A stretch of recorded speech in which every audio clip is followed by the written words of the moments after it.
qui n'a pas marché, pardonnez-moi de vous interrompre, ce qui n'a pas marché en 6 semaines pourrait marcher avec 6 semaines de plus? Ça dépend encore une fois s'il y a une couverture à ce que... Imaginons un scénario. Ces pays ont dit on va faire une partie du travail, le reste c'est aux Iraniens de le faire. Et tout le monde pose la question. Tout le monde, journalistes, parlementaires. Quand est-ce que le peuple iranien se soulèvera? Je ne sais pas, il se soulèvera, mais au bon moment.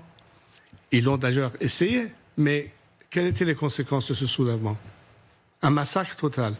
À ce moment-là, quel est l'élément qui, pour permettre à ce qu'il y ait moins de pertes de vie humaine, puisque après tout, c'est une question de massacre. On ne peut pas réclamer à un peuple d'être dans la rue tous les jours, d'être fusillé par les éléments de force qui sont dans la rue. Et à ce moment-là, il faut qu'il y ait une couverture. C'est possible de le faire avec toutes ces technologies de drones et tout ceci, et surtout l'accès d'informations, parce que depuis le 9 janvier, vous n'avez aucun accès à l'information, parce qu'il y a une coupure d'Internet. On ne sait pas ce qui se passe en Iran. Moi, par contre, je le sais, parce qu'on est tous les jours en quotidien en contact avec nos activistes sur le terrain.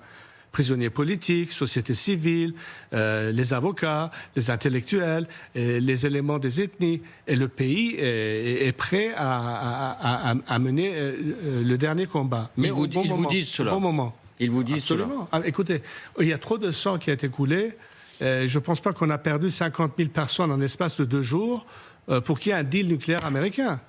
Pour nous, c'est question d'en finir. Mais nous espérons, par contre, que le monde libre comprend que la seule solution, pas seulement pour nous d'ailleurs, pour tous nos voisins régionaux et pour le monde entier, c'est que ce régime ne soit plus en place.